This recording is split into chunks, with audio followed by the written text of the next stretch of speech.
What do herbs, rushes, poisoned cakes and dead hedgehogs have in common? They were all part of the Tudor arsenal in the fight against pests.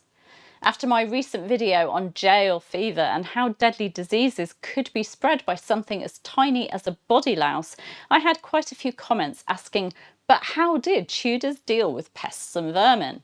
So today I'm answering that by diving headfirst into the wonderfully grim and resourceful world of Tudor pest control. We're talking fleas, flies, rats, mice, moths, even the poor misunderstood hedgehog. Because in a world without pesticides or pest control companies, the Tudors had to get creative. And we could learn a lot from them, I think.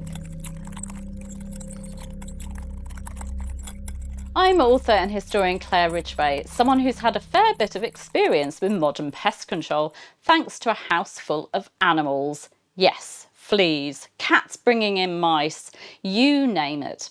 But the Tudors didn't have flea treatment or humane mousetraps, and yes, they work better than the nasty ones. So how did they keep their homes and their lives free of the creatures that carried disease, chewed their clothes and infested their food?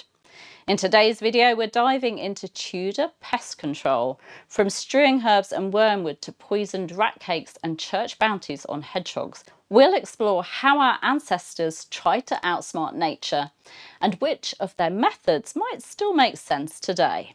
Let's start with fleas, a true Tudor nemesis. These little parasites weren't just a nuisance, they could carry deadly diseases like the plague. And with fleas hitching rides into homes via animals like dogs, cats and rats, you can imagine just how common infestations were. Now, Tudors didn't, of course, have flea collars or drop-on treatments, but what they did have was access to herbs. And many rural Tudor housewives would have had a kitchen garden brimful of herbs to help with this kind of problem. One of the most common defences against fleas, strewing herbs. Floors in Tudor homes were often covered with rushes, reeds or straw. Mixed into these were pungent herbs like pennyroyal, wormwood, lavender, chamomile, tansy, sweet woodruff and rosemary. These herbs didn't just smell nice, they were believed to repel fleas and insects. Thomas Tusser, the ever-practical 16th century farming expert, wrote, "While wormwood have seed, get a handful or twain, to save against March, to make flea to refrain. Where chamber is swept and wormwood is strown, no flea for his life dare abide to be known." Honestly, well, I'd take wormwood over flea powder any day. At least it smells like something from a medieval apothecary. And we know today that wormwood, or Artemisia absinthium, has strong aromatic oils that really do deter a wide range of insects, including mosquitoes, flies, fleas and moths. According to the Goodman of Paris, a medieval householder's manual, there were, let's just say, more creative methods. How about this? Take a slice of stale bread, otherwise known as a trencher, smear it with bird lime or turpentine, pop a lit candle in the centre and leave it out at night. The fleas drawn to the light would leap up and get stuck. Not exactly your average bedtime routine, but perhaps it was effective. Still not working? Try laying alder leaves on the floor to trap the fleas, or spreading rough cloths over beds and floors so the fleas would cling to the fibres. In the morning, you'd shake it out, or in some cases, fold the cloth tightly, shove it into a bag or chest and smother the fleas to death. Moving on to flies now, another major nuisance, and they're driving me mad here in Spain at the moment. Well, the Goodman of Paris had a lovely little fly-killing recipe. Mix milk with hare's gall and leave it out in shallow bowls. Apparently, the flies would sip it and die. Effective? Perhaps. Appealing? Absolutely not. And there's more. Fern was also hung around the home so flies would settle on it in the evening. Come morning, toss the fern and the flies out of the door. Perhaps that's worth a go. Tansy was also a good bug repellent. Moths, meanwhile, were a real threat to precious clothing, especially in a time when cloth was expensive and time-consuming to make. To protect garments, Tudors would shake out clothes regularly and use sachets made of powdered orange peel Elecampane root, wormwood or lavender to deter those moths. Lavender is recommended today for repelling moths, as is citrus peel, which contains limonene, a compound that apparently disrupts their respiratory system. However, although elecampane root does have a distinctive odour, I haven't been able to find anything about it repelling moths. Now let's talk about rats and mice, because where there's grain, there are hungry mouths. And of course, one of the important roles of a Tudor housewife was to make ale, and she needed plenty of barley for that. And Tudor homes were full of inviting nooks and crannies for those rodents. Your first line of defence? Cats. Though if your cats are anything like mine, they'd proudly bring mice into the house alive, then lose interest halfway through the chase. Useless. They cause the problem here rather than solving it. Here in modern day Spain, we've used the humane trap successfully, relocating the little creatures.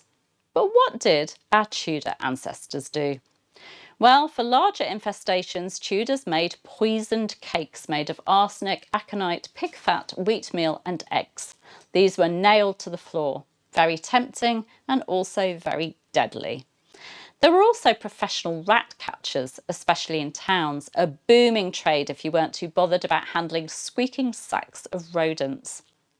And now for something rather controversial, the hedgehog. Today we consider them adorable pest eaters, a real help to gardeners wanting to get rid of slugs.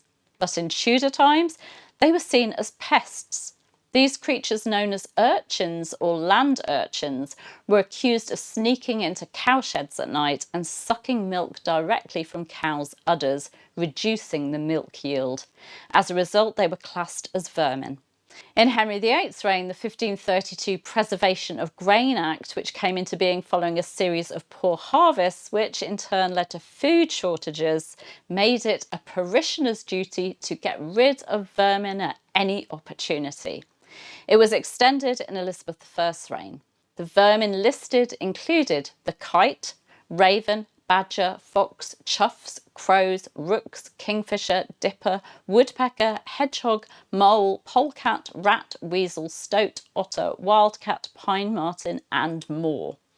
The parishioner would produce the head for payment, and communities were fined if they didn't kill enough. A parishioner could earn about 4p for turning into the churchwarden a dead hedgehog's head. That's over £3 in today's money, I think. Lastly, in his 16th century Book of Fishing with Hook and Line, Leonard Maskell shared tips on how to trap polecats, rats, mice, buzzards and other pests that could interfere with fish ponds or food stores. It was practical, ruthless and all part of protecting your household. So there you have it, Tudor pest control in all its earthy, herbal and sometimes horrifying glory. From strewing herbs to poisoned cakes and bounty hunters, our ancestors were nothing if not resourceful. Let me know in the comments, have you used any of these traditional methods yourself, or would you be willing to try any? And if you enjoyed this little dive into Tudor domestic life, don't forget to give the video a like, subscribe and hit the bell so you never miss a new episode. And if you'd like even more Tudor content, and who wouldn't, including exclusive videos and a beautifully curated digital magazine, then click the join button here or on my channel homepage and become part of my Tudor inner circle. I'll see you next time. Bye bye.